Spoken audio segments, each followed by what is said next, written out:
think we've worked really hard to make sure that we're diligent about the process and started with watching our own players and making sure we had a good feel for them, and then moving on to free agency and now moving on to the draft. So I think we've been methodical in that approach and been making sure that we spend as much time as we need to get it right.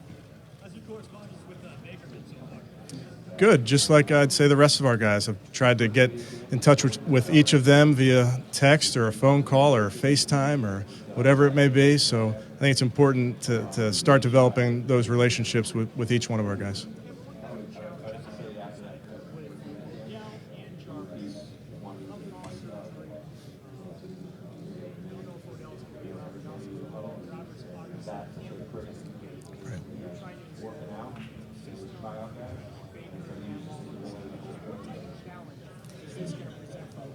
Yeah, I think injuries are part of the NFL, and rehab's part of the NFL, so those guys are going to do everything in their power to get back as quickly as they can, but I can promise you that with those two guys in particular and our medical staff, they'll make sure that they do it the right way. But, it's a challenge, as you say, but I think it's something that you have to deal with year in and year out, and have spoken to both those guys about it and how they have to be very proactive about learning the system maybe when you're not getting reps due to an injury.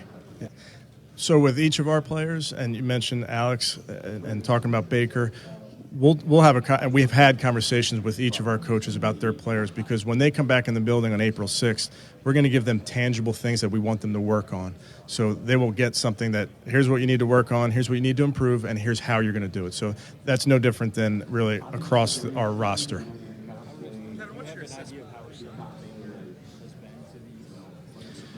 Well, at this point in the offseason, we can't really talk football with our guys, so I think April 6th is that big day there in the calendar where our guys get back in the building, we can start to have those conversations. Kevin, you have two talented running backs in Nick Chubb and Kareem Hunt. How do you plan on utilizing both of those players in your offense? Yeah, I think the more the merrier. Give us as many good players as you can when you're talking about offense. I know there's one ball, but if you can have a couple running backs, a couple tight ends, a couple receivers, we'll always take it. So it's our job to figure out how to use those guys.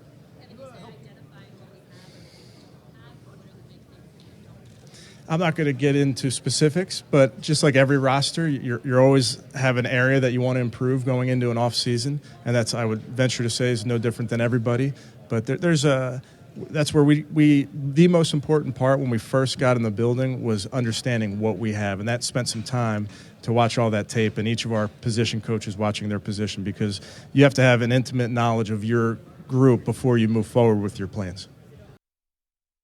Kevin Stefanski, of course, the new head coach of the Cleveland Browns. Dave Bacon is in Indianapolis for us today as the combine really gets underway in earnest tomorrow.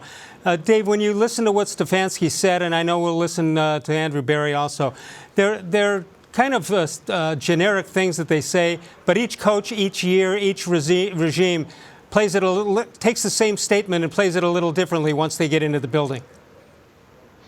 Yeah, the one thing is he's not making any promises. He's not sitting here saying we're going to do this, we're going to be a playoff team, we're going to do it. He's very controlled, methodical, even-keeled.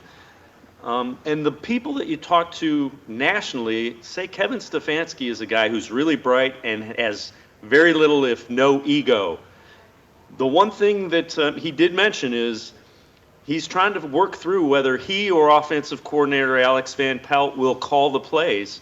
And he said they could, in fact, have Alex Van Pelt call the plays during preseason, and then he might decide in the regular season that he calls it. So it's a work in progress, and they're going to come to a decision that is the best for the Browns. What do you think the advantage is to have Van Pelt call it during the 4 exhibition games and then just turn around and switch it to the coach? Obviously, the coach wants to see how he handles the rest of the being a head coach before he settles in on just play calling. Well, I think it's very smart. He wants to find out, is being a head coach going to overwhelm him? It's his first time as head coach. I think if you looked at Freddie Kitchens in retrospect, you would say being a head coach overwhelmed him early, and he was trying to call plays. So I think it's a very measured approach by Stefanski, and he's trying to work through it and find out, Does it work this way? He has a very high opinion of Alex Van Pelt. That's one of the reasons he wanted him as offensive coordinator. He just has to find out, is he comfortable with him calling plays? Yeah, I heard much of the press conference today, and I was taken by the fact that somebody asked Stefanski if it's fun calling plays. He says, no, the fun is winning, and if calling plays had anything to do with it, that's okay with him. He said it was exciting. The one thing he said is calling plays was exciting. He said when you're done, you kind of melt into the couch, and it's draining. And I guess that's what you want from your play caller. Yeah. All right, so he comes here from Minneapolis, and he sees the roster, and he knows he has Beckham, and he has Landry, and guys who call attention to themselves at times. Do you think he has a plan how to deal with this as little things come up, or do you think he's going to wait and see exactly what does happen and then go accordingly? I think from everything that I've gathered from talking to people here about Kevin Stefanski, he will be consistent with it. He's the same guy day in and day out, and I think that's probably the biggest compliment you can give a first-year head coach, is that you know what you're going to get, and it's if you step across the line, he's going to put you back where he wants you. Which is not necessarily the case with Freddie Kitchens.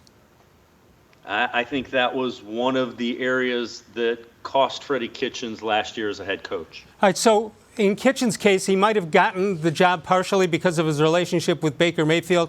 I would expect a different kind of relationship of respect and working together between Mayfield and Stefanski. Is that how you read it?